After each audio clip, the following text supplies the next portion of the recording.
Hey guys, have you guys seen the thumbnail? This is basically a thought or a prototype that I've been idolizing if this camera were to be real, and I hope Sony and other manufacturers really do take this in consideration, because I think this is the best built-in 3-in-1 YouTube kind of camera, or a content creator of a video camera that needed to be in production as soon as possible, because there is a dire need of people producing videos that doesn't have to go through the hassle of buying parts bit by bit to combine into a very massive rig.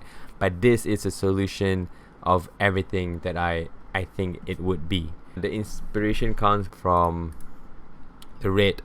So the Red camera has a very quirky, boxy design that people might think like, hey man, that is too boxy for me, but there is a purpose for this design, because it gives out a very simplistic yet minimalist kind of camera body that can adhere to a lot of ports. Komodo body is one of the best design I've seen. Even though it looks boxy, there is a purpose of everything in the long run. This is the design that I would go for, the base body.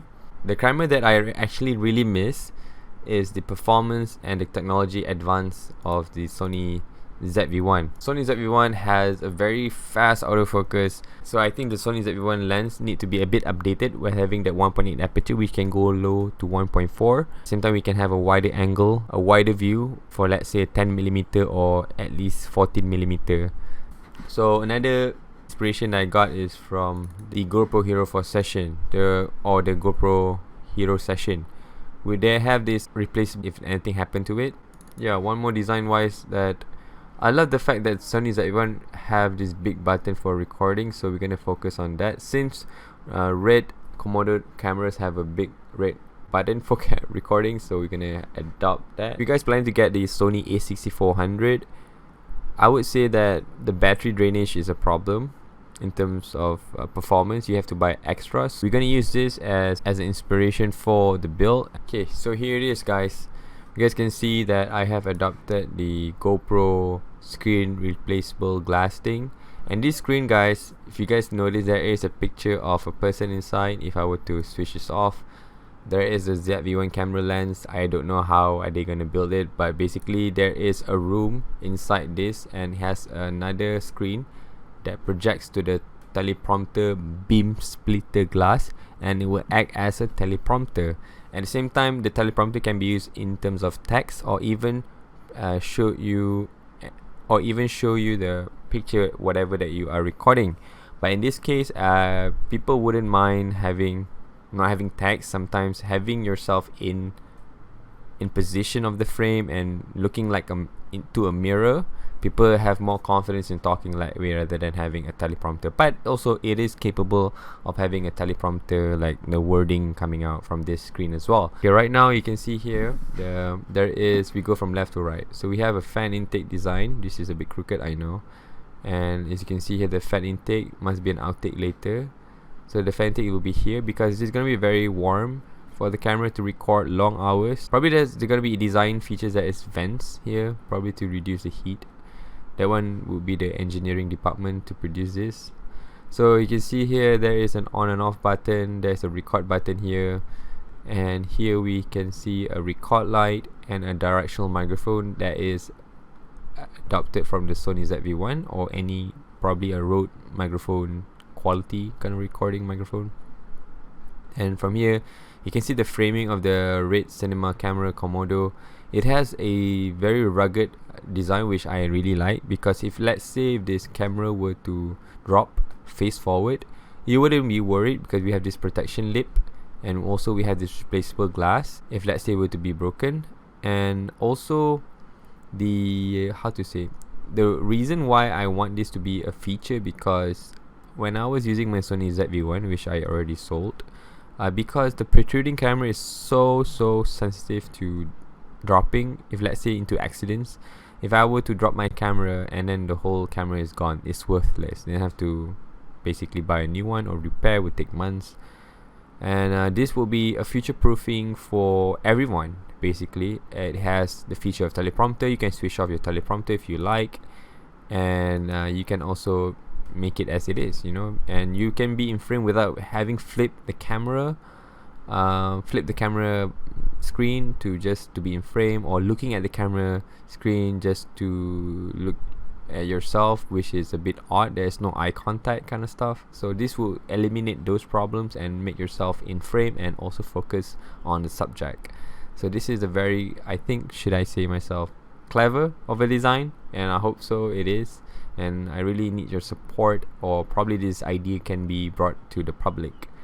So yeah, let's go down a bit. So this is the back portion of the camera, guys, and as you can see, I really like the fact that it has a fast autofocus feature, 1.4 aperture, 10mm to 22mm at least. And the back portion here, guys, this is an adoption from the A6600 button layout or any other A6000 series Sony mirrorless camera layout. And the buttons here, I prefer this way of layout rather than Sony ZV1 because it has more features. It feels more professional, but yet not too professional, and it gives out the buttons that you need for a mid-entry camera. And I would say this is not going to be that expensive compared to like the cinema camera or the RED camera, because it doesn't have the capability to change lens.